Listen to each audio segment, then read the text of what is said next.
ውድ የክላስ ፊልም ተመልካቾች በክፍል 1 ፒተር እንዴት ወደ ስፓይደርማን እንደተቀየረና ከጓደኛው አባት ጋር እንደተጋጨ ተመልክተናል። በክፍል 2 ደግሞ አዲስና ከክፍሉ 1 የቀጠለ አስገራሚ ታሪኮችን ይዞ ይቀጥላል። ክፍል 1ን ያላያችሁ ተመልካቾች ሊንኩን ዲስክሪፕሽን ላይ ያገኙታል።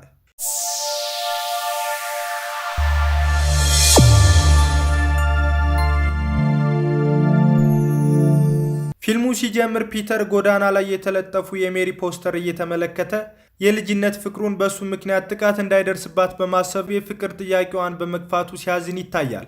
አሁን ሜሪ ታዋቂ የቲያትር ተዋናይ ሆናለች። ፒተር ደግሞ የጋዜጣ ፎቶግራፈር መሆኑ ለኑሮ በቂ ባለመሆኑ የፒዛ ደሊቨሪ በመሆን ያገለግላል። የፒዛ ቤቱ ባለቤት በተደጋጋሚ ከስራ እየዘገየ ስላስቸገረው የመጨረሻ ማስጠንቀቂያ ሰጥቶ አስቸኳይ ፒዛ በ20 ደቂቃ ውስጥ እንዲያደርስ አዘዘው። ፒተር የታዘዘውን ፒዛ ይዞ በመሄድ ላይ እያለ መንገድ በመዘጋቱ ራሱን ወደ ስፓይደርማን ቀይሮ ፒዛውን በፍጥነት ይዞ መሄድ ጀመረ። ከዛም አጋጣሚ ሁለት ሕፃናት መንገድ ላይ ሲጫወቱ ሊደርስባቸው ከነበረ የመኪና አደጋ ተረፋቸው። በዚህ ምክንያት ፒዛውን በተሰጠው ሰዓት ውስጥ ሳያደርስ ቀረ። ፒተር ፒዛውን አድርሶ ሲመለስ አለቃው በወቅቱ ፒዛውን ባለማድረሱ ከስራ አባረረው። ፒተር ስራው በጣም ስለሚያስፈልገው አለቃው ተጨማሪ ዕድል እንዲሰጠው ለመነው። አለቃው ግን ምህረት ሳያደርግለት ከስራ አሰናበተው።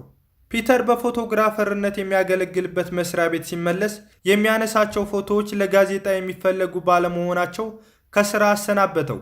በተጨማሪም ስራው እንዲመለስ ከፈለገ የስፓይደርማንን ፎቶ እንዲያመጣ ታዘዘ። ፒተር ስፓይደርማንን በህዝቡ እንዲጠላ የሚያደርጉ ዘገባ በመስራታቸው ፎቶ ማንሳት እንደማይችል መለሰለት። አለቃው ይህንን ማድረግ ካልቻለ መሰናበቱን አስረግጦ ሲነግረው ፒተር የያዘውን የስፓይደርማን ፎቶ ሰጠው። አለቃው ለጋዜጠኞቹ በቀጣይ እትም ስፓይደርማን የከተማችን ስጋት በሚል ርዕስ ታትሞ እንዲወጣ አዘዘ። ከዛም ለፒተር $300 ቼክ ጻፈለት። ፒተር ብሩን ለመቀበል ሲሄድ ከደሞዙ ቀድሞ የተበደረው ብር በመኖሩ የሰራውን ገንዘብ ሳያገኝ ቀረ። ፒተር ከስራ ወጥቶ ወደ ክላስ መሮጥ ጀመረ። ወዲያው ፊት ለፊት መምህሩ አግኝቶት ክላስ ጨርሰው መውጣታቸውን አረዳው። በተጨማሪም ትኩረት ሰጥቶ ትምህርቱን ካልተከታተለ የሱን ክላስ እንደሚወድቅ አስጠነቀቀው። አመሻሽ ላይ ፒተር ወደ አክስቱ ቤት ሲመለስ ጓደኞቹን ሄሪ እና ሜሪን ቤት አገኛቸው። ምን ተገኝቶ የአክስቱ ቤት እንደተገኙ ሲጠይቅ ዛሬ ልደቱ መሆኑን ነገሩት። ፒተር ጓደኛው ከአባቱ ሕልፈት በኋላ ድርጅቱ በወጣትነት ማስተዳደር እንዴት እየሄደለት እንደሆነ ጠየቀው። ሄሪ ሀገሪቱ ውስጥ ስመጥር ከሆነ ዶክተር ኦክቶበስ ጋር እየሰራ በመሆኑ ድርጅቱ አባቱ ካቀደለት በላይ ወደ ተሻለ ደረጃ ማደጉን ነገረው። ፒተር በዶክተር ኦክቶበስ ምርምር ዙሪያ ጥናታዊ ጽሑፍ ሊሰራ ማሰቡን ነገረው። ሄሪ ለጥናታዊ ጽሑፉ እንዲተባበረው ከዶክተር ኦክቶበስ ጋር እንደሚያገናኘው ቃል ገባለት። ከዛም ከሜሪ ጋር ስላላቸው የፍቅር ግንኙነት ሲጠይቀው ቢዚ በመሆኑ ለሴት ጊዜ እንደሌለው መለሰለት። ሄሪ የአባቱ ገዳይ የሆነውን ስፓይደርማን ፎቶ ለማንሳት ቢዚ ነኝ በማለቱ ተበሳጭቶ ከቤት ወጣ። ፒተር ወደ አክስቱ ሲመለስ የቤት ዕዳ በወቅቱ ባለመክፈሏ ቤቷ ሊወረስ መሆኑን የሚያሳይ ደብዳቤ ተመለከተ። አክስቱ ከእንቅልፏ ስትነቃ ለልደት ማክበሪያ $20 ሰጠችው። ፒተር ችግር ላይ እያለች ገንዘቡን መቀበል እንደማይፈልግ ቢነግራትም የሱ ችግር ከሷ ስለማይበልጥ እንዲቀበላት አስገደደችው። ከዛም ፒተር ቆሻሻ ለመጣል ሲወጣ ሜሪን በረንዳ ላይ አገኛት። ሜሪ እንደምትወደው ገልጻ ለሷ ያለውን ስሜት ጠየቀችው። ፒተር ምንም እንኳ ቢወዳት በሱ ምክንያት አደጋ እንዳይደርስባት በማሰብ እንደማያፈቅራት ገለጸላት። ሜሪ በምላሹ አዲስ ፍቅረኛ መያዟን ነገረችው። ፒተር አዲስ ፍቅረኛ በመያዟ ደነገጠ። ከዛም በቀጣይ ቀን የምትተውንበት ቲያትርን ለማየት እንደሚገኝ ቃል ገባላት። ሜሪ ቃሉን እንዲያከብር አስጠነቀቀችው። ፒተር ከአክስቱ ቤት ወጥቶ ወደ ቤቱ ሲመለስ አከራዩ አገኘው። ከዛም የቤት ኪራይ እንዲከፍል ሲጨቀጭቀው ፒተር በኪሱ ውስጥ አክስቱ ከሰጠችው $20 ውጭ ምንም ገንዘብ እንደሌለው መለሰለት። አከራዩ ፒተር ለሳምንት ትሆነኛለች ያላትን $20 ቀምቶ ባዶ ኪሱን አስቀረው። በቀጣይ ቀን ለጥናታዊ ጽሑፍ እንዲጠቅመው ሄሪ ጓደኛውን ከዶክተር ኦክቶበስ ጋር አገናኘው። ዶክተር ኦክቶበስ በቅርቡ ሊሞክር ያሰበውን የታዳሽ ኃይል ማመንጫ ለፒተር አስጎበኘው። ፒተር በፈጠራው ተገረመ። ከዛም ሁለቱም ስለ ሳይንስ ምርምር በቅርበት ተወያዩ። በውይይታቸው መሃል የዶክተሩ ባለቤት ፒተር ፍቅረኛ ካለው ጠየቀችው። ፒተር በፍቅር ሕይወቱ እርግጠኛ አለመሆኑን መለሰላት። ከዛም ዶክተር ፍቅሩን በልቡ ደብቆ መያዝ እንደሌለበት መከረው። አመሻሽ ላይ ፒተር ሜሪ የምትተውንበት ቲያትር ለመመልከት በመሄድ ላይ እያለ በፖሊስ የሚሳደዱ ወንጀለኞች ሊገጩት ሲሞክሩ ዘሎ አመለጠ። ከዛም ወንጀለኞቹን ተከታትሎ ያዛቸው። ፒተር ስራውን ጨርሶ ቲያትር ቤት ሲደርስ ቲያትሩ በመጀመሩ ወደ ውስጥ እንዳይገባ ተከለከለ። ፒተር በሁኔታው ተናዶ ቲያትር ቤት ፊት ለፊት ሜሪን መጠበቅ ጀመረ። ሜሪ በቲያትሩ መሃል ፒተርን ስትፈልግ አለመገኘቱን አረጋገጠች። ቲያትሩ ሲያልቅ ሜሪ ፍቅረኛዋ መጥቶ ወሰዳት። ፒተር የሚወዳት ሴት ሌላ ወንድ ጋር በማየቱ ተናዶ ራሱን ወደ ስፓይደርማን ቀይሮ መብረር ጀመረ። ነገር ግን የሸረሪት ድሩ ከሰውነቱ መውጣት በማቆሙ መሬት ላይ ተፈጠፈጠ። በቀጣይ ቀን ፒተር ወደ ሜሪ በመደወል ይቅርታ ጠየቀ። ሜሪ በተደጋጋሚ ልቧን እየሰበረ ይቅርታ በመጠየቁ ተበሳጨች። ፒተር ዶክተር ኦክቶበስ የሳይንስ ምርምሩን ሙከራ ሲያደርግ ለመመልከት ተገኘ። ዶክተር ምርምሩን በሚያቀርብበት ወቅት ፈጠራው ከቁጥጥር ውጭ በመሆን አካባቢው ላይ የሚገኙ ብረቶችን እየሳበ መማገድ ጀመረ። ወዲያው ስፓይደርማን ደርሶ ሊያስቆመው ሲሞክር ዶክተር ኦክቶበስ ቀድሞ አጠቃው። ከዛም ወደ ፊውዥን ይሳብ የነበረው መስታወት የዶክተሩን ሚስት ቆርጦ ገደላት። ሄሪ ምርምሩን እንዲያቋርጥ ለዶክተር ኦክቶበስ በመንገድ ላይ እያለ ከኋላው ይሳብ የነበረው ብረት እሳት ውስጥ ሊጨምረው ሲል ስፓይደርማን ደርሶ አተረፈው። ከዛም የምርምሩን የኃይል ምንጭ በማቋረጥ አደጋው ሙሉ ከተማውን ከማውደሙ በፊት ታደገው። ዶክተር ኦክቶበስ በአደጋው ምክንያት ሆስፒታል ገባ። ከዛም እርዳታ ሲያደርጉለት የነበሩ ዶክተሮችን አስወግዶ ከሆስፒታል በመውጣት ወንዝ ዳር የሚገኝ ፍርስራሽ ቤት ውስጥ ለመኖር ወሰነ።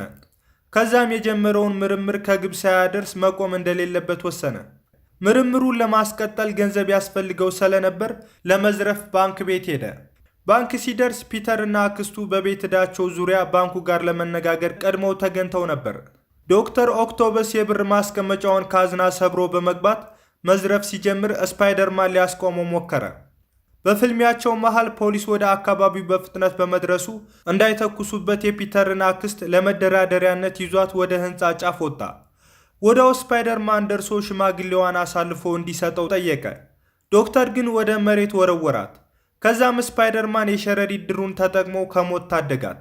ሽማግሌዋ እስከ ዛሬ ለስፓይደርማን የነበራት የተዛባ አመለካከት መጸጸቷን ነገረችው።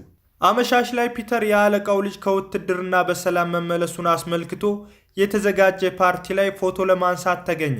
ዝግጅቱ ላይ ሄሪ ከመጠን በላይ በመጠጣቱ ፒተር ሊያስቆመው ሲሞክር ሄሪ በስካር ስሜት የአባቱንና የሜሪን ፍቅር እንደነጠቀው እንግዶች በተሰበሰቡበት ተናግሮ አዋረደው። ከዛም አለቃው ወደ ፒተር በመምጣት ልጁን ፎቶ እንዲያነሳ ጠየቀው። የአለቃውን ልጅ ፎቶ ሊያነሳ ሲሞክር ሜሪ ጋር ተመለከተው። ፒተር ፎቶ አንስቶ ሲጨርስ ከዝግጅቱ ወጣ። ወዲያው ሜሪን አግኝቶ ቲያትሩ ላይ ያልተገኘበትን ምክንያት ሊያስረዳት ሞከረ። ሜሪ በብስጭት አዲሱ ፍቅረኛዋ 5 ጊዜ፣ ሄሪ 2 ጊዜና በሽተኛዋ እናቷ ከነህመሟ 1 ጊዜ የታደሙበትን ቲያትር እሱ ምክንያት እየደረደረ ባለመገኘቱ ተበሳጭታ ጥላው ሄደች። ፒተር በሁኔታዎች ተናዶ በመብረር ላይ እያለ የሸረሪት ድሩ ከሰውነቱ መውጣት አቁሞ ወደቀ። ከዛም የወደቀበት ቦታ ጋዜጣ አግኝቶ ሲመለከት ስፓይደርማን ወንጀለኛ መሆኑን የሚያሳይ ዘገባ ተመለከተ።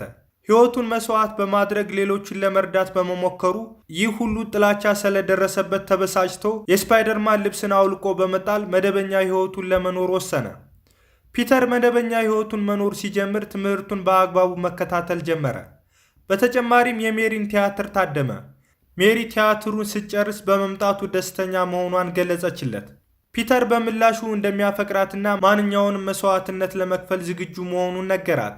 ሜሪ ግን እንደረፈደ ነግራ ተለየችው። በቀጣይ ቀን የስፓይደርማንን ልብስ ያገኘው ሰው ለአለቃው $100 ሸጠለት። የተዛባ ዘገባ በተደጋጋሚ ሰርቶ ስፓይደርማንን ከስራ ውጭ በማድረጉ ተኩራራ። ፒተር መደበኛ ሕይወቱን በመኖሩ ደስተኛ በነበረበት ወቅት መንገድ ላይ 2 ዘራፊዎች ንጹሕ ሰው ሲደበድቡ ተመለከተ። ነገር ግን መደበኛ ሕይወቱን ለመኖር በመወሰኑ ባላየ ጥሎት ሄደ።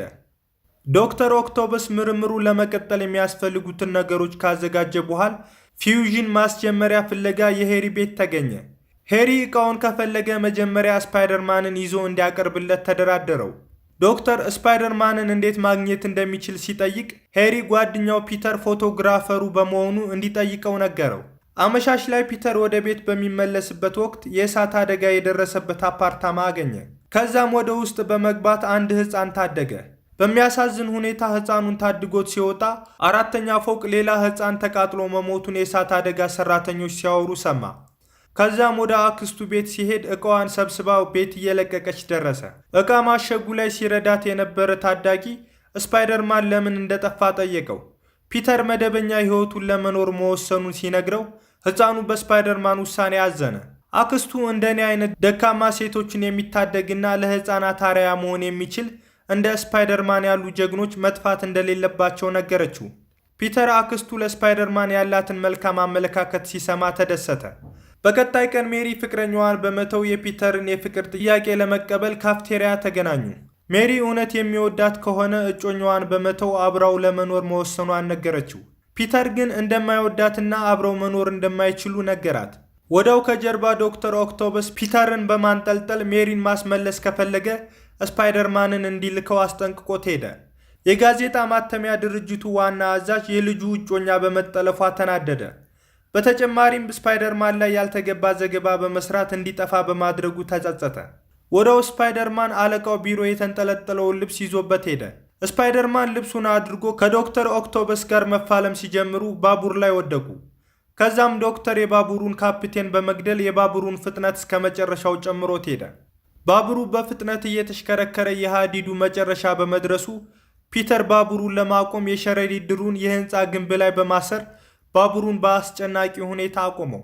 ፒተር ባቡሩን ለማቆም ኃይሉን በመጨረሱ ተዝለፍልፎ ሊወድቅ ሲል ተሳፋሪዎች ተረባርበው አተረፉት። ወዲያው ዶክተር ኦክቶበስ ደርሶ ስፓይደርማንን ወደ ሄሪ ይዞት ሄደ። ሄሪ ለዶክተር የሚፈልገውን ዕቃ ከሰጠ በኋላ የአባቱን ገዳይ ከመግደሉ በፊት ማንነቱን ለማጣራት የፊት ማስኩን ሲያወልቅ ፒተር በመሆኑ ደነገጠ። ፒተር ወዲያው ከወደቀበት በመነሳት ሜሪ የት እንደምትገኝ ጠየቀው። ሄሪ የት እንደወሰዳት እንደማያውቅና ምርምሩን በአዲስ መልክ ወንዝ ዳር እየሰራ መሆኑን ነገረው። ፒተር በቅርቡ ሁሉንም ነገር እንደሚያወሩበት ነግሮት ቅድሚያ ሜሪን ለማዳን ሄደ። ዶክተር ኦክቶበስ ምርምሩን ሲያስጀምር ወዲያው ስፓይደርማን ደርሶ ሊያስቆመው ሞከረ። ከዛም በፊልሚያቸው መሃል ምርምሩ አድማሱን በማስፋት አካባቢው የነበሩ ብረቶችን መሳብ ጀመረ። ሜሪ ታስራበት የነበረው ሰንሰለት ወደ እሳቱ ለመግባት ሲሳብ ስፓይደርማን ደርሶ አተረፋት። ከዛም ፒተር የኃይል ምንጩን ቢያቋርጠውም ምርምሩ ከፍተኛ ደረጃ በመድረሱ ሳይጠፋ ቀረ። ቀስ በቀስ ከተማው ውስጥ የሚገኙ መኪኖችን እየሳበ ማቃጠል ሲጀምር ፒተር ወደ ዶክተር በመሄድ እንዴት ማቆም እንደሚችል ማስኩን አውልቆ ጠየቀው። ዶክተር ስፓይደርማን ፒተር ፓርከር መሆኑን ሲያውቅ ተገረመ። ከዛም ዶክተር ጥፋቱን ራሱ ለማቆም ወስኖ ምርምሩን ወንዙ ውስጥ ይዞት ገባ።